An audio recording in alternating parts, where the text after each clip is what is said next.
Hey Noah, so we love data at the Steam Zone, and some interesting data came out today about Waymo versus you, just a human driver. And it is nuts.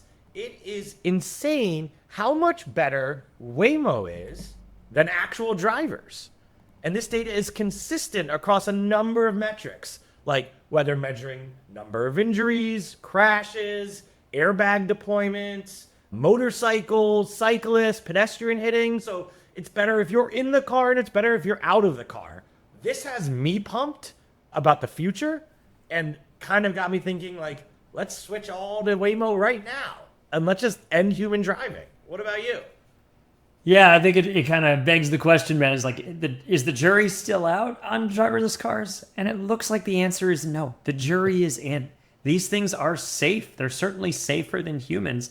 It's not maybe psychologically safe to folks who have never touched a Waymo before, which, let's remember, is the vast majority of the American people. It is the vast majority of the human race. But I'll tell you, Ben, I was, on my last trip to SF, I actually waited for a Waymo, even though there's only a few of them. It's way easier to get an Uber or a Lyft in San Francisco than it is to get a Waymo, and they cost more, not less. The whole promise of driverless cars is that these things, we don't need people. They can go fill up their own gas tank. They can drive everywhere. They're going to be way cheaper. Not right now, not in San Francisco. They're actually supply constrained.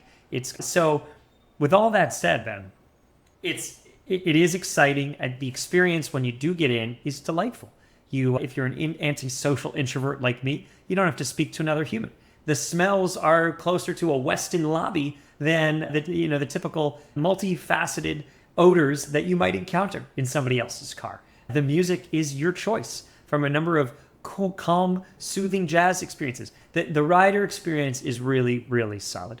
And so the question, Ben, is why we don't immediately swap all cars off the road. Why is Waymo not blowing up everywhere in every city across America? You want to lead us off on that discussion?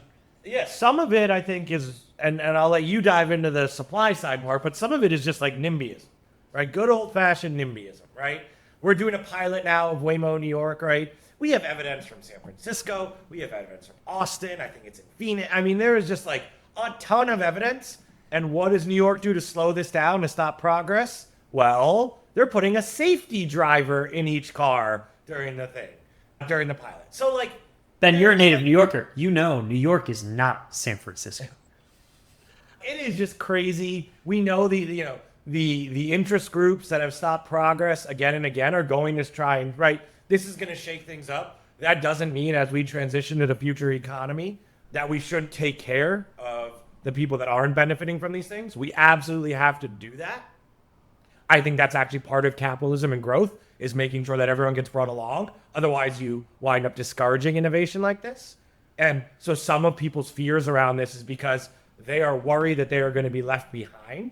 And that's a very reasonable and fair worry, right? So I don't want to dismiss that. But also, we need a system where they don't have that worry. They know if the world changes, society will make sure that they are given every opportunity to change to and evolve, right? And have a fair shot. And if we don't do that, then we're going to stop progress. And all these interest groups, whether it's in just this area of cars or any other area that we talk about on the show where there's progress, are going to slow down progress, right? We're going to have people wanting to do nuclear and then traditional energy providers wanting to slow it down. This will be in every arena. And so the only way I think to stopping progress is to make sure that people are all invested together in a future that is better.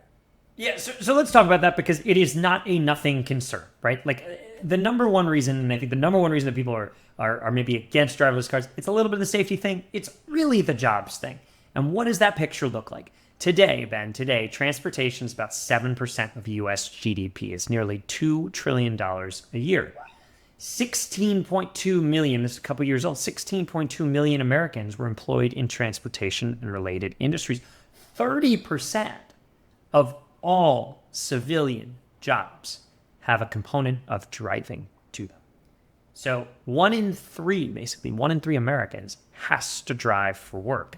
Now, look, you can look at this a couple different ways, right? You can look at this and say, great, Now everybody's going to have some portion of their time back. They're not going to have to drive. They can continue to, work or take calls or whatever.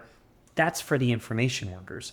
What about the people who their job is driving? Whether you're talking about truck drivers, frankly, we disrupted the taxi industry with Uber and Lyft, and so now we're going to do that again. This is not a rounding error in the American population, right? Millions and millions of people are employed in these ways. I'm a free markets guy generally. I think it's important to let the market dictate or let the market lead. And it's important to let the consumers and they have been, frankly, in the United States for a long time. Consumers have been the driving force in our economy, as opposed to places like China, where suppliers are the driving force in the economy. Here, it's been a consumer-led economy, but we can't just hurtle headlong into unemploying tens of millions of people and saying goodbye, good night, and good luck. So I think there is now, look, just pumping the brakes and just trying to slow it down without a way without really starting to think about how we're going to integrate those folks. And yes, some people are going to be in ops centers, and there'll be other kind of services that'll be provided as wraparound. Absolutely. But we need to actually, I think, provide some, whether they're social services, whether they're companies like Waymo or like Tesla, providing services and thinking critically about how to engage those workforces. I don't want to fall on the crutch of saying this is a social conversation. I think that's a crazy thing to say, and nobody ever participates in those societal conversations. But there is good reason to not snap our fingers and unemploy, 16 million people tomorrow. Not to mention the fact that even if we wanted to, Ben, neither Google nor Tesla is prepared to stamp out the number of these vehicles that we would actually need to be able to service even the United States, let alone the rest of the world. Part of that supply constraint in places like San Francisco, the Waymos are expensive. I think the last I saw is something like $100,000 per car. If you look at them, they look like something out of the Jetsons. They got all the little spinning wheels and whirring bells and whistles.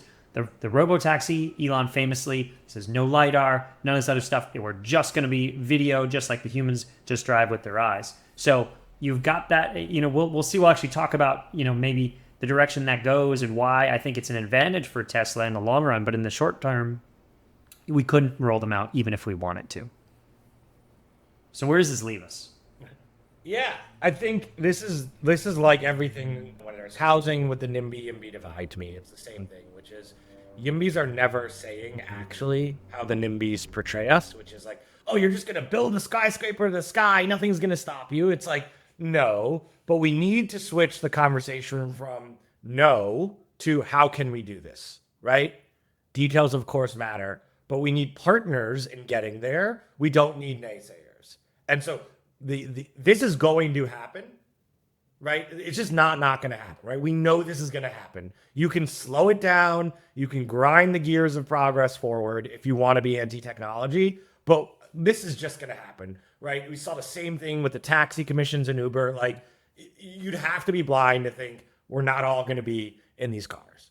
Now, what we can do if we have an active partner on the other side of people saying no, and instead switch to how do we do this? How do we transition in a good way? How do we make this safe? How do we do that? All working towards the same common goal of making this happen, we'll get stuff done. But if the attitude is just no, no, no, well, then they're not going to have partners. And the tech companies, like they do in other areas, are just going to push forward. And so both sides need to find a way to yes and need to work together. Ezra Jacobson or Ben Klein, I'm not sure what we're going to call you, but he's consistent, folks. He's consistent. So we'll see. I will tell you, this is not investment advice. I'm far from a financial professional, but my money's on Tesla, man. The robotaxi is so damn cheap. You're going to bet against Elon in mass scale production? I'm in, man. I'm in. I think Waymo's a small fraction of the Google portfolio. I think the robotaxi and the Tesla fleet is going to be a force to be reckoned with. I own Tesla too. It's called the S&P 500, so we're aligned.